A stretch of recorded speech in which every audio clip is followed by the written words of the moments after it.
She was just a tired mom holding her baby, trying to survive another exhausting day at the airport. Nothing more, nothing less. But in a moment that stunned everyone around her, she was humiliated in public, scolded, and even slapped by a flight attendant who saw her as a problem instead of a person. The terminal fell into silence, passengers frozen in disbelief. But just when it seemed like the world would turn a blind eye, one man stepped forward, not just any man, but her husband and the CEO of the very airline she was flying with. What began as a routine trip turned into a viral storm that would shake an entire industry. In the blink of an eye, this mother's quiet strength ignited a movement, and the justice that followed? Swift, powerful, and unforgettable. Stay with us, because this story will not only shock you, it might just restore your faith in humanity. It was just another ordinary afternoon at JFK Airport. At least, that's how it started. The terminals buzzed with the usual symphony of rolling suitcases, screeching intercom announcements, and tired footsteps echoing down the long, polished hallways. People hurried past each other, some trying to catch their flights, others looking for food, and many simply trying to survive the endless wait. But in the middle of all this chaos stood one woman, Emily. Emily wasn't just another traveler.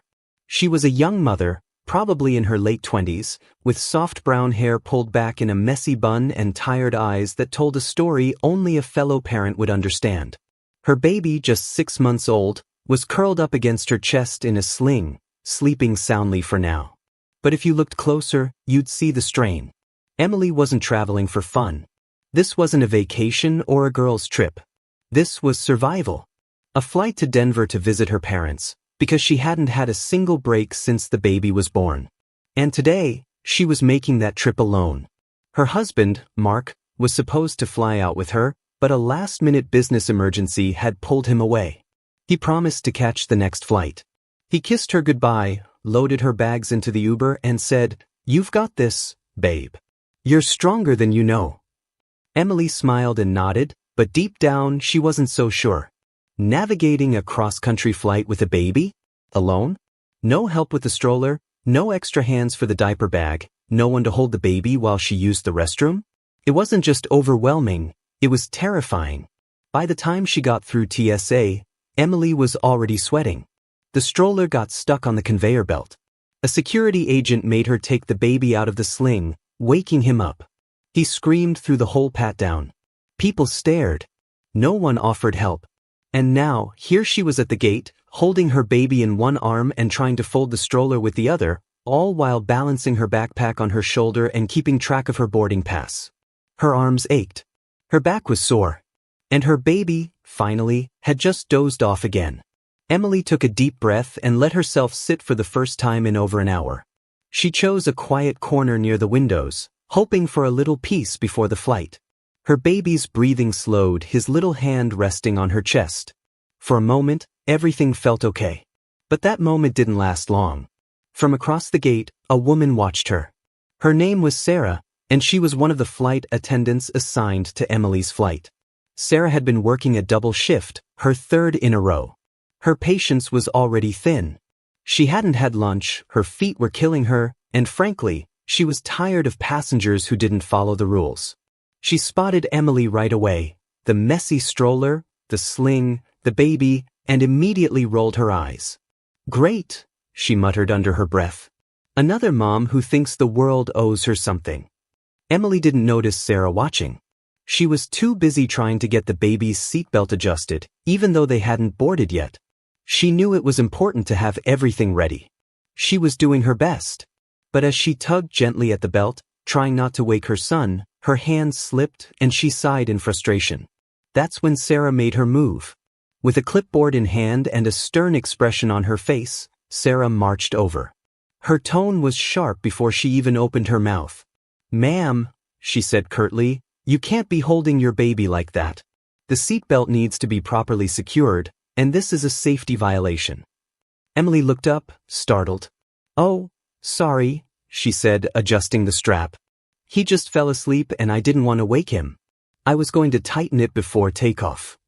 Sarah didn't budge. "That's not good enough. You need to do it now. This isn't optional."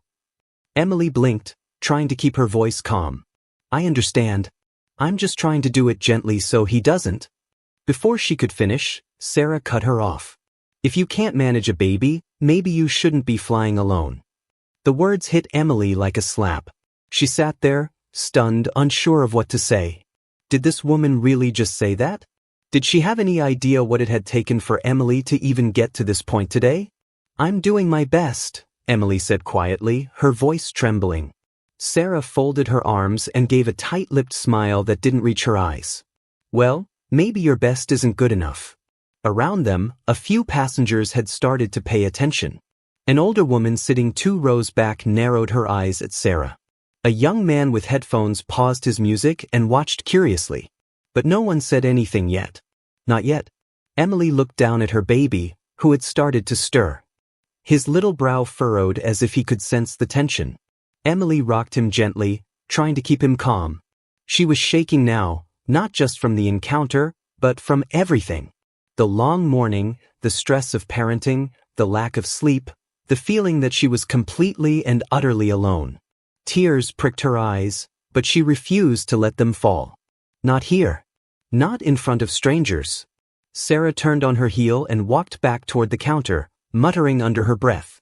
She assumed that was the end of it. Just another flustered passenger. She had no idea what she just set in motion. Because what Sarah didn't know, what no one at the gate knew, was that Emily wasn't as alone as she looked. Her husband Mark? He wasn't just a businessman. He wasn't just catching the next flight. He was the CEO of the airline. And he was on his way. Emily, still seated, reached for her phone to text Mark, trying not to let the tears fall. She wasn't going to complain. She wasn't even going to mention Sarah at first. But her hands trembled too much to type, and all she could do was hold her baby a little closer. Out the gate window, a black town car pulled up near the tarmac. The back door opened, and out stepped a tall man in a sharp gray suit, sunglasses on, phone to his ear. Mark had arrived. And everything was about to change. The gate area had quieted slightly since Emily's tense encounter with Sarah, but the uneasy energy still lingered like static in the air. Emily sat hunched in her seat, her baby now restless from the sudden disruption. He whimpered softly, his tiny fists bunching against her chest, and Emily gently rocked him back and forth, whispering soothing words. Her hands were still trembling, not from fear, but from the sheer weight of everything. The judgment, the exhaustion, the embarrassment. She could feel the eyes of a few passengers still flicking her way, but no one offered help. No one dared get involved. Across the gate, Sarah paced behind the counter, tapping away at her tablet with exaggerated force. She wasn't over it. Something about Emily had gotten under her skin.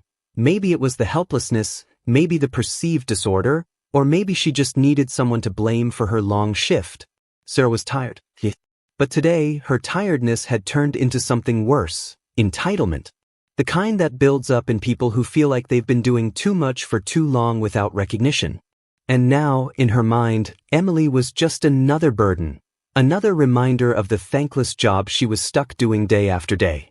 The flight had already been delayed 30 minutes due to a mechanical inspection, which only added to Sarah's stress. Passengers were growing restless. A few had approached the counter to ask about timing, and Sarah snapped curt responses at each one. We'll begin boarding when we're cleared. Please wait patiently. Her voice was clipped, her smile non-existent. Emily, hoping the worst had passed, shifted her baby into a better position and reached down to grab her carry-on. The baby's bottle had rolled to the floor during the earlier commotion, and she needed it now. As she leaned over, trying not to jostle her baby too much, the bag's zipper caught on the handle, jerking it slightly, and in that tiny motion, her baby startled and began to cry. It wasn't a loud cry at first. Just a soft, confused whimper. But babies are like thunderstorms. One rumble can quickly become a storm. Within seconds, the whimper grew into a full wail, sharp and piercing, echoing off the walls of the gate area. Emily's face flushed. She bounced him gently, rocking in small circles. Shoo, it's okay, sweetheart, she whispered, but the noise was already drawing attention. She could feel it happening. People were shifting uncomfortably, heads turning. A few sighs. One man put his headphones back on a little too dramatically. Emily's heart sank. She hated being that mom, the one everyone silently judged in public spaces. And then, once again, Sarah approached. This time she didn't even pretend to be polite. She stormed toward Emily, her voice raised just enough for everyone nearby to hear. "Ma'am," she said sharply, "this is exactly what I was talking about earlier. You need to have your child secured. You can't just hold him however you want. This isn't a daycare, it's an airplane." Emily looked up, stunned. "He was secure," she said, her voice thin and exhausted. "He just woke up. I'm trying to calm him down so I can." "I don't need excuses," Sarah snapped. "You should have come prepared. If you can't manage a simple flight with a baby, maybe you shouldn't be traveling at all." The words hung in the air like poison. A few gasps fluttered from the surrounding seats. One older woman looked genuinely appalled. A man shook his head and muttered, "That's uncalled for." But still, no one stepped in. Emily's throat tightened. Her lips trembled, but she held back the tears. She refused to let this woman see her break. "Not now. Not here. I am prepared," she said quietly, her voice shaking. "I've done everything I can. I'm just trying to get home to my parents." But Sarah wasn't listening. She bent down slightly, as if to demonstrate, reaching toward the sling to adjust the strap herself. "Well, clearly it's not working. Let me show you the correct way to secure him." And that's when it happened. In a single, shocking moment that no one expected, Sarah's hand smacked against Emily's upper arm, not hard, not violent, but firm enough to jolt both mother and baby. It was meant to be instructional, or so Sarah would later claim. But in that moment, it didn't feel helpful. It felt invasive, forceful, wrong. The baby let out a wail that tore through the terminal. Emily froze, stunned by what had just occurred. Her eyes widened, her breath caught in her throat, and for a long second, the world stopped. Around her, passengers had gone dead silent. The woman in the second row put a hand over her mouth. A teenage girl took out her phone. Someone whispered, Did she touch her?" Sarah, suddenly realizing what she'd done, stood up straight, eyes wide for a split second before she tried to mask it.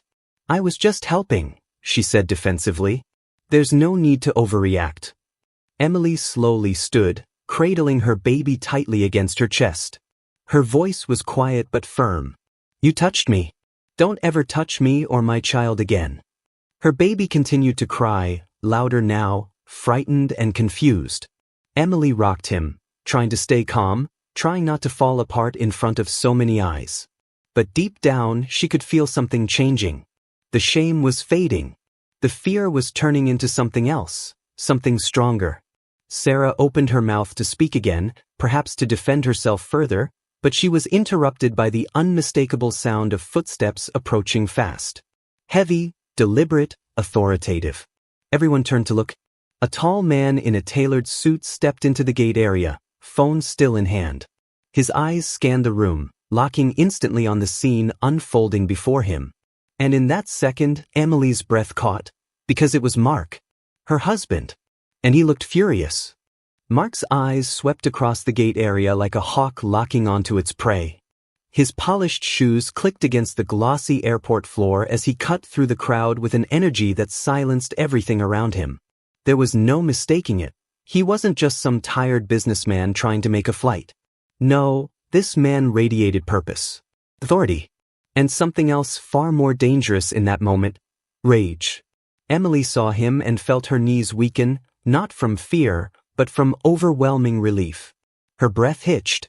She hadn't even known if he would make it. Mark had told her he might be flying in later, from a meeting on the other side of the country.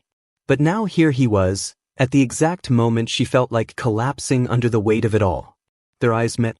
Mark's gaze softened for a heartbeat when he saw her, his wife clutching their baby, visibly shaken, her face pale, eyes shimmering with unshed tears. But that moment passed quickly. When he shifted his attention to the flight attendant standing stiffly a few feet away, the temperature in the room seemed to drop 10 degrees. He didn't shout. He didn't raise his voice. He didn't need to. He stepped forward with calculated calm and said, "What's going on here?" His tone was low, but it carried the gravity of a man who expected answers and wasn't leaving without them. Sarah, suddenly unsure of herself, straightened her shoulders in a feeble attempt at professionalism. "There was a disturbance," she began, her voice cracking slightly. "This woman, she was holding her child improperly. I was trying to ensure safety protocol, but she got upset." Mark didn't even look at her as she spoke. His eyes remained locked on Emily, who was trying to steady her trembling hands as their baby cried softly into her shoulder. "She's my wife," he said. The words sliced through the room like glass. Sarah blinked. "Wait, what?" Mark finally turned to her. His expression was unreadable, cool, controlled, but with a storm brewing behind his eyes. "You laid hands on her?" he asked, his voice barely above a whisper. Sarah stumbled over her words. "No, I didn't hurt her, she wasn't handling the baby correctly. I was trying to demonstrate." "You touched my wife," Mark interrupted, "and upset our child. In public. In front of all these people." Sarah opened her mouth again, but no words came out this time. Her face was pale now, her composure cracking inch by inch. Around them, the crowd of passengers remained still, as though frozen in time, watching this quiet reckoning unfold before their eyes. Emily hadn't said a word yet. She didn't need to. Her silence, her posture, the tears she had fought so hard to keep from falling, everything she had endured was now screaming loud enough without a single sound. Mark took a slow step closer to Sarah. "Let me ask you something," he said. "Would you speak that way to any mother struggling with a baby? Or was today special because you thought she was alone? Powerless?" Sarah's eyes widened. "No, of course not. I didn't mean to offend anyone, I just thought she was." "You didn't think at all," Mark snapped, his voice still low, but sharp enough to draw blood. "You saw a woman, exhausted and vulnerable, and you humiliated her. You judged her. You touched her without consent. And now you're standing here pretending you were just doing your job?" "I didn't mean," she started again, but the sentence died in her throat. Mark reached into his suit jacket and pulled out a leather ID badge. The airline's logo glinted in the fluorescent lighting. Bold letters underneath read, "Mark Ellis, Chief Executive Officer." Gasps rippled through the crowd like shockwaves. Sarah's mouth opened, then closed again. Her whole body seemed to deflate. "You're the CO?" she whispered. Mark didn't answer. He turned back to Emily, gently brushing the hair from her face. His touch was the opposite of everything Sarah's had been. Gentle. Protective. Full of respect. "I'm sorry," he said quietly to Emily. "You shouldn't have had to go through that. Not here. Not anywhere." Emily nodded, her throat tight. Their baby had calmed a little now, sensing the shift in energy. Sarah took an awkward step backward. "Sir, please? I didn't know. I was having a rough day. I lost my temper, but it wasn't personal." Mark's head turned slowly, and the look he gave her made it clear, this was personal. Not just because of who he was, but because of what she had done to his family. "It's always personal when you make someone feel small," he said. "Especially someone who's just trying to survive a hard moment with grace." Sarah stood frozen, her hands clenched at her sides, but it was too late. No apology could undo what had been done. Not here. Not now. Not in front of dozens of witnesses and a crying baby who would always remember the tension in his mother's body as she stood alone, unsupported. Mark took out his phone and tapped the screen. "I'm calling HR," he said matter of fact. "Effective immediately, you are suspended pending investigation. If even half of what I've seen and heard today is true, this will be your last day wearing that uniform." Sarah's jaw dropped. "Please." But he raised a hand, and the plea died on her lips. "You've said enough." Then he turned back to Emily and wrapped a protective arm around her shoulder. She leaned into him, eyes closed, as if only now allowing herself to feel the full weight of everything she'd been holding in. Around them, the passengers sat stunned, unsure whether to applaud or cry. What had started as a quiet injustice, a moment most people would have ignored, had just become a reckoning. And it wasn't over yet. Time seemed to stretch as Sarah stood frozen under the weight of Mark's words. The air in the gate area had gone heavy, suffocating, as if the entire building was holding its breath. No one moved. No one dared speak. What had just happened felt like something out of a movie, but the tears streaming down Emily's cheeks were real. The tight grip she had on her baby, the trembling in her shoulders, the burning sting on her arm from where Sarah had struck, it was all painfully, brutally real. Mark hadn't taken his eyes off her. His arm around her tightened just slightly, grounding her, silently reminding her that she wasn't alone anymore. He was here. She didn't have to be strong by herself. But then Sarah, still reeling, still clinging to the unraveling illusion of control, did the unthinkable. "I said it wasn't personal," she snapped, her voice louder now, harsher, cracking with desperation. "I was trying to help. What do you people want from me?" You people. That phrase. That poison dagger. Emily flinched, and so did half the room. You could hear it, the collective intake of breath, the emotional recoil, the disbelief hanging like fog. And then, suddenly, something shifted in Sarah. Maybe it was panic. Maybe it was pride crumbling under scrutiny. But something snapped. She took a sharp, reckless step forward. And in one impulsive, thoughtless move, her hand reached out again. It wasn't a slap in the traditional sense. It wasn't loud or forceful. But it was quick, sharp, and deliberate. Her palm struck Emily's upper arm, right where it had before, as if trying to correct her again. The baby wailed in response, startled and afraid, and Emily stumbled back a step, clutching him protectively. This time, there was no room for misunderstanding. This was assault. The gate erupted in sound. A woman near the front gasped so loudly it was almost a scream. A man stood up, pointing and yelling, "Did she just hit her again?" Mark stepped between them in a single motion so fluid, so fierce, it looked like instinct. His entire posture transformed. His voice didn't rise, but it cut like steel. "Back away. Now." Sarah looked like she was waking up from a dream, realizing the gravity of what she'd just done. I didn't mean to." "Don't you dare touch my wife again," Mark said, every word drenched in ice. "You just assaulted a passenger. A mother. And you think that's just part of your job?" People began filming. Phones lifted into the air. Someone had already called security. You could hear the murmur in the crowd, the disbelief, the anger building like a storm cloud. Emily, still holding their child, was breathing hard, trying to stay composed, but her composure had cracks now. Deep ones. She had never been so publicly humiliated, so exposed, so vulnerable. And yet, even now, she stood tall. Shaken, but not broken. "I told her not to touch me," she whispered, barely audible. "I asked her. I begged her." Mark turned back to her, his face softening for only a moment. "You don't have to explain," he said. "You did nothing wrong. You were trying to survive this flight. That's all." By now, airport staff were rushing in. 2 security officers and a supervisor with a tablet in hand. The crowd parted as they approached, everyone pointing at Sarah, some shouting, others replaying the video on their phones. "She hit her. Twice. She hit a woman holding a baby." The supervisor, a middle-aged man with graying hair and wide eyes, stopped short when he recognized Mark. "Mr. Ellis?" he asked, stunned. "What happened?"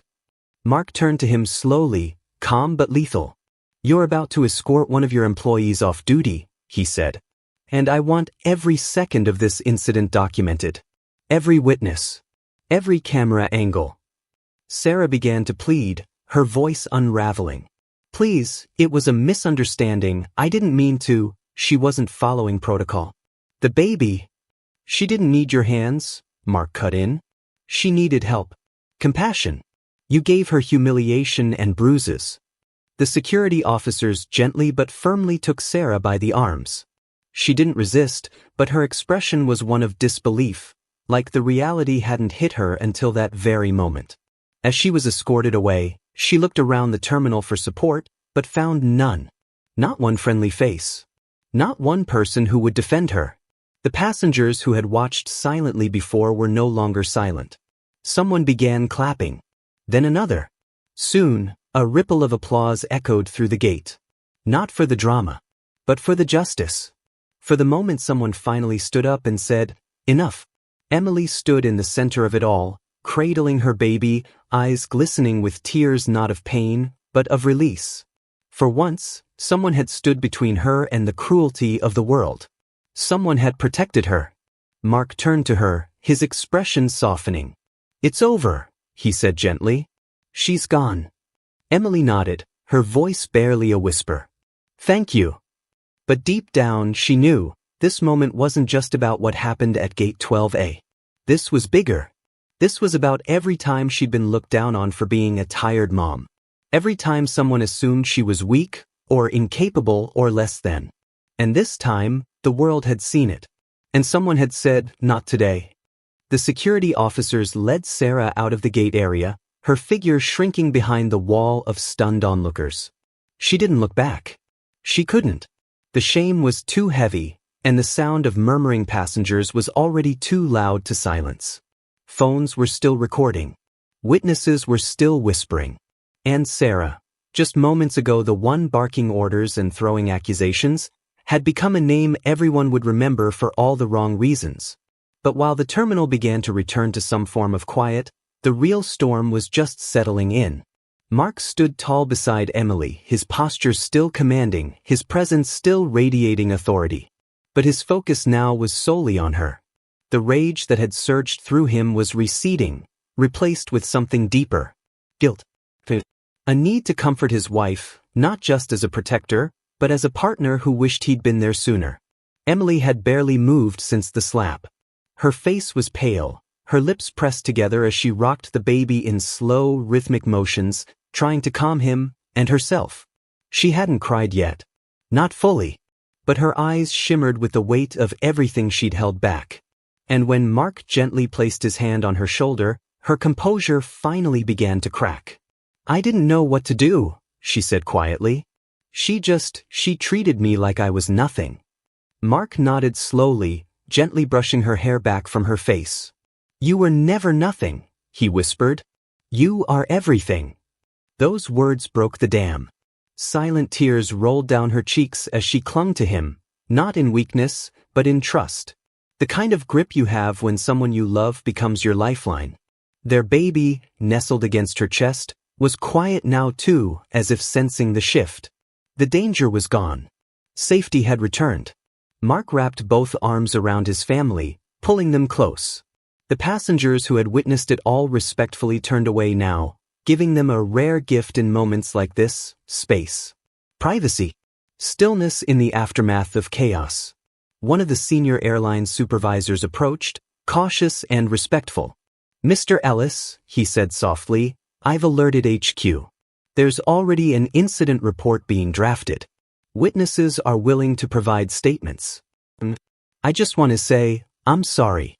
This never should have happened. Not to your wife. Not to anyone." Mark nodded.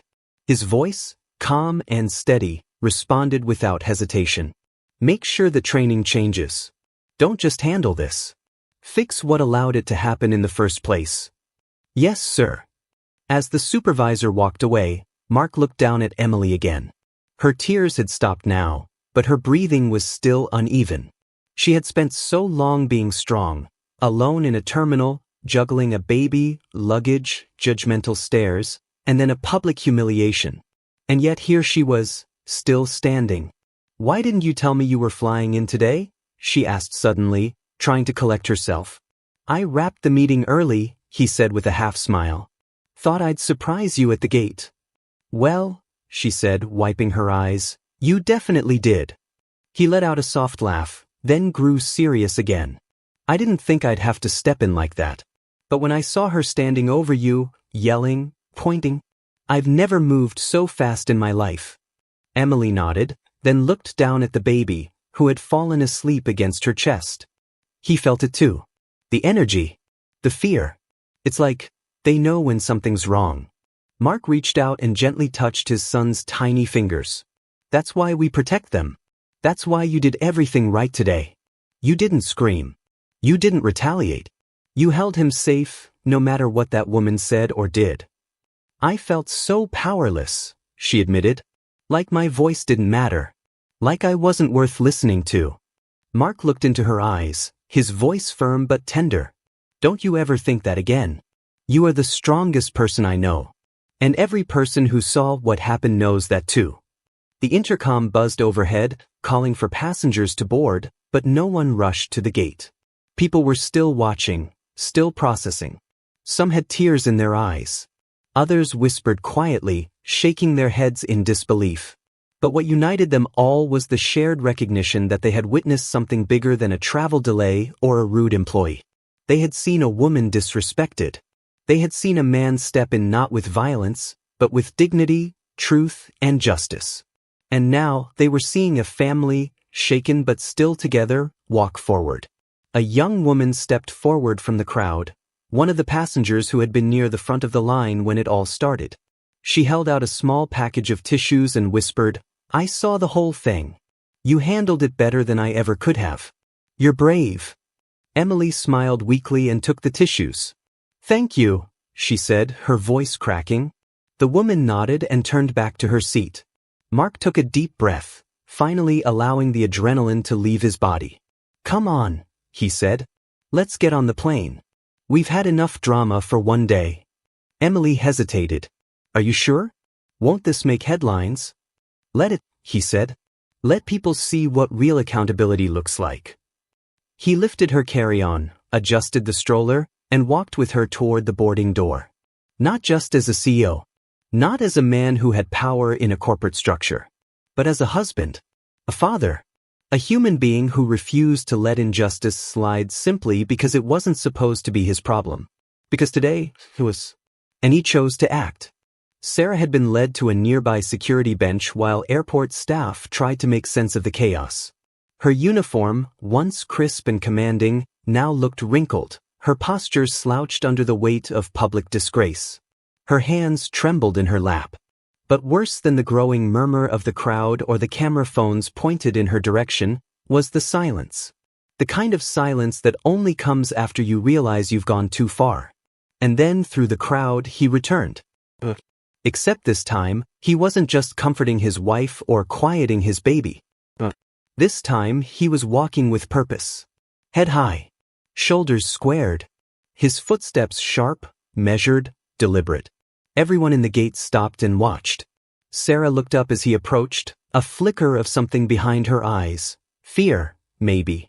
Or was it hope that maybe this was all a misunderstanding. That maybe he would let her explain.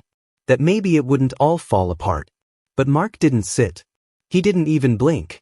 He stood before her, tall and steady. The tension in the air was thick enough to snap in two. Even the airport supervisor behind him stayed a few feet back, as if giving Mark space for what was about to unfold. Sarah opened her mouth. But before she could speak, Mark said clearly, firmly, so everyone nearby could hear, "Do you know who she is?" Sarah blinked. She's a passenger who wouldn't follow safety protocol. Mark didn't raise his voice. He didn't have to.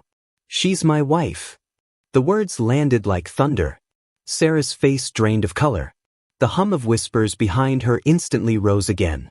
A woman near the corner let out a quiet gasp.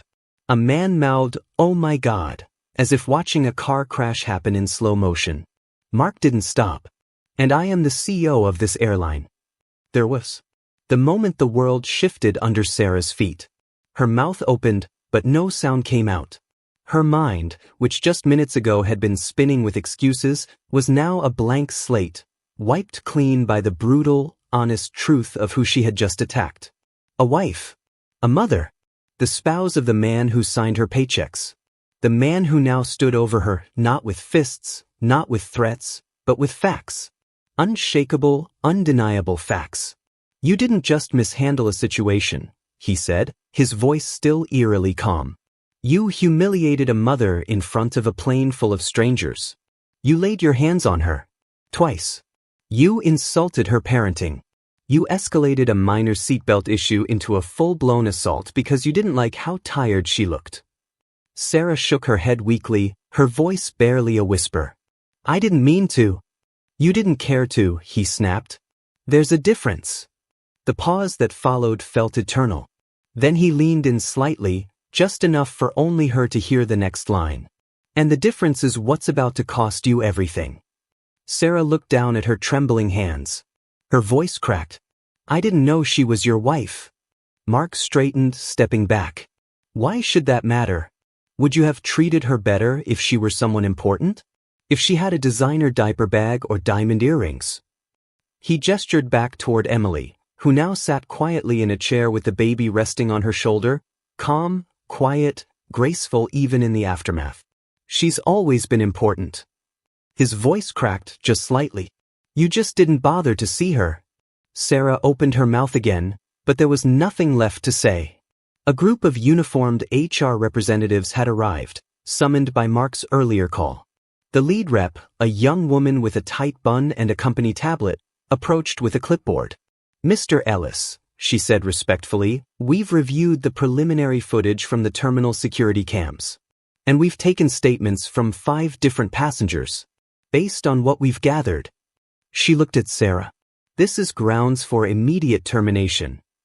Sarah didn't protest. What could she say? She sat there, utterly still, as her career crumbled at her feet. She had worn that uniform like armor. She had used it as a shield.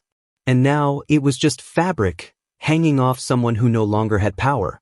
The HR rep handed her a form and asked her to sign. Sarah took the pen with shaking fingers. Her eyes glazed over. It wasn't just a job she was losing. It was her pride. Her illusion of superiority. The version of herself who had believed she could do anything to anyone and walk away untouched. Mark watched silently as the last stroke of the signature landed on the paper. Then, without a word, he turned and walked back to his wife. The moment his hand touched Emily's shoulder, she looked up at him, not as a CEO, not as the man who had just delivered swift corporate justice, but simply as her husband. Her safe place. Her calm in the storm. It's done, he said softly. She didn't ask what happened. She didn't need to. Instead, she stood, leaned against him, and whispered, "Let's go home." The news traveled faster than a jet engine. By the time Emily and Mark boarded their private shuttle to the tarmac, word of what had unfolded at Gate 47 had already made its way to several major hubs across the country.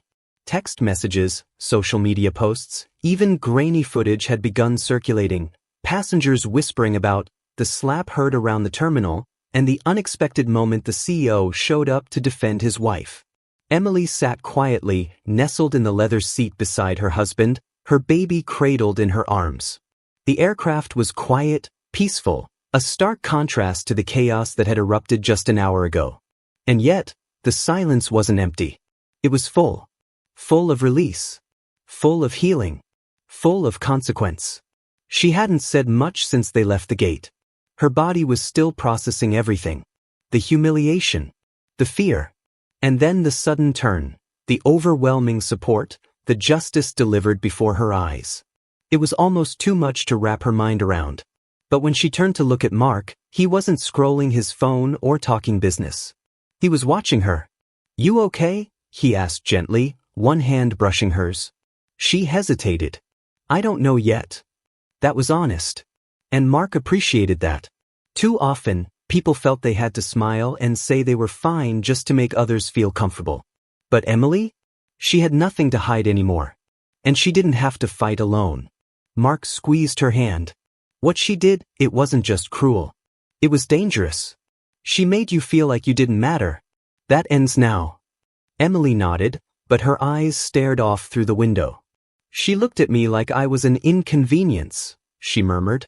Just another tired mom with a baby who was too much trouble to deal with. "You're not an inconvenience," Mark said firmly. "You're my wife. The mother of our child. You've given up more for this family than anyone will ever understand." The plane began taxiing toward the runway. As the soft hum of the engines grew, so did Emily's sense of calm. The physical distance from that terminal felt symbolic now, like she was shedding the weight of what had just happened with every mile they put between her and Gate 47. But consequences don't stay behind. They ripple. Back at the terminal, Sarah's name had already been flagged in the airline's internal employee system. Her credentials were revoked, her access badge disabled, and her employee email locked out. The HR department had begun a full audit of recent passenger complaints, things that had once slipped through the cracks now given new light under the firestorm that followed her final outburst. Employees whispered in break rooms. News stations began calling. And someone from corporate communications sent a very urgent message to the CEO's office. "Sir, we're getting requests for a formal statement. The public's seen the footage. Do you want us to handle it?" Mark read the message from his seat on the plane. He stared at it for a long time before setting the phone down. "No," he said. "I'll handle it myself." Because this wasn't just about optics anymore. This wasn't just about press releases and polished apologies. This was about changing something deep within the system. A shift that couldn't be outsourced. Emily looked over at him. "You're going to make a statement?" Mark nodded. "Not for PR. For us. For everyone who's ever been treated the way you were treated today." Her eyes welled with tears again, not from sadness this time, but from validation. From being seen, heard, fought for. Meanwhile, on the ground, something unexpected happened. One of the passengers who had witnessed everything, a woman named Angela, had gone home and uploaded a short clip she recorded during the incident. The video showed Sarah shouting, then a baby crying, and finally, Mark stepping in, identifying himself, and stating clearly, "She's my wife. And I'm the CEO." It wasn't dramatic in volume, but it was dramatic in truth. By midnight, the clip had gone viral. 1.3 million views. And the caption that stuck? "Flight attendant slaps mom. Didn't realize her husband was the CEO. Flushed face #RespectMothers." Angela, shocked by the traction, added another video, this time of herself explaining what she saw, how calm Emily remained, and how Mark didn't explode in anger, but commanded the room with quiet authority. That video too began to take off, especially with parents, family advocates, and travel bloggers. Emily hadn't asked for any of this. She had just wanted to survive a flight with her baby. But now, she had become a voice, a symbol for every mother who'd ever been judged in a public place for not having it all perfectly together. And Mark? He wasn't hiding from the headlines. He was preparing for them. The next day, he would sit down in front of a camera. No suit. No podium. Just a simple chair, a white shirt, and his voice. And he would say, "Every passenger deserves respect. Especially those carrying more than just bags. Those carrying children, burdens, exhaustion, and the weight of a world that often ignores them. Today, that world was forced to pay attention. Let's make sure it never forgets." But all that would come later. For now, on that quiet plane soaring through the night sky, Emily leaned her head against Mark's shoulder. And for the first time that day, maybe even that week, she smiled. A real smile. Not because the storm hadn't happened, but because it had passed, and she was still standing. The plane touched down just as the first rays of morning light broke across the horizon. Gold spilled across the tarmac like a quiet promise of a new day, a fresh start, and the kind of peace that only comes after surviving a storm.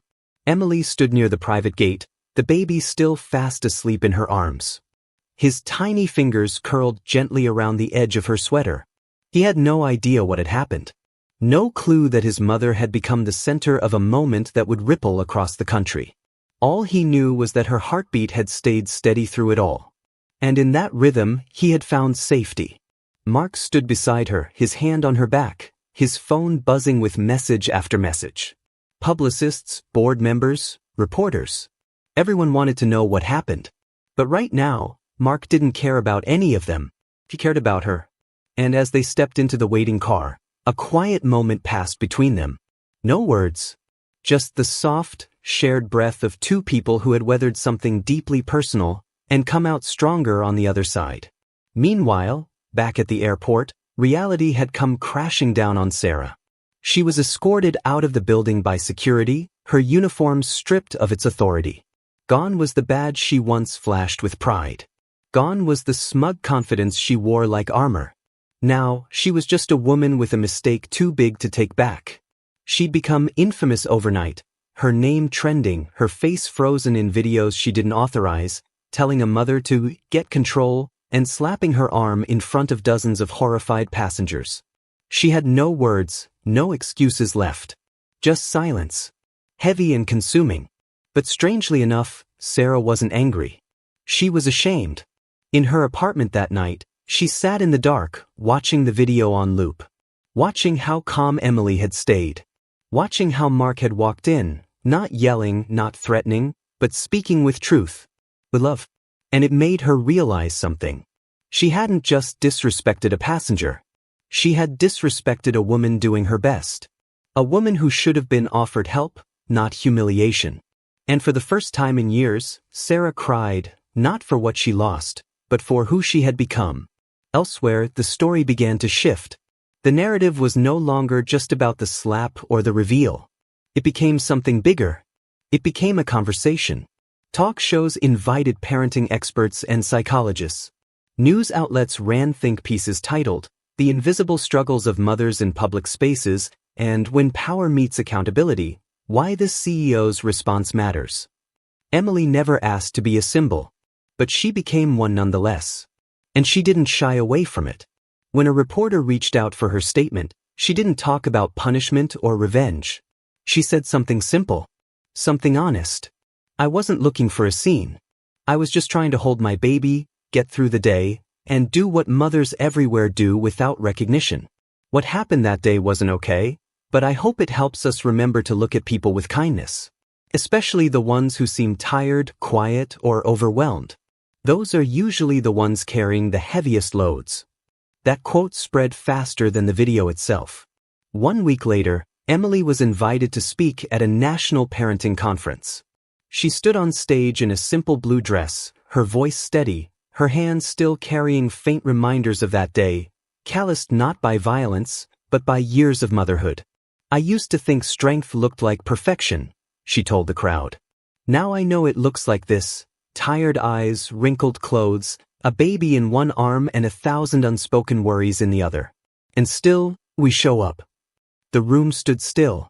Then, slowly, a standing ovation rose from the back, growing louder, bolder, like waves crashing onto shore. Not because she had asked for it, but because she had earned it. And Mark?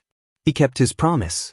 He launched a company-wide initiative to retrain every flight attendant, manager, and frontline employee on dignity, de-escalation, and compassion. Not just as a legal checkbox, but as a culture shift.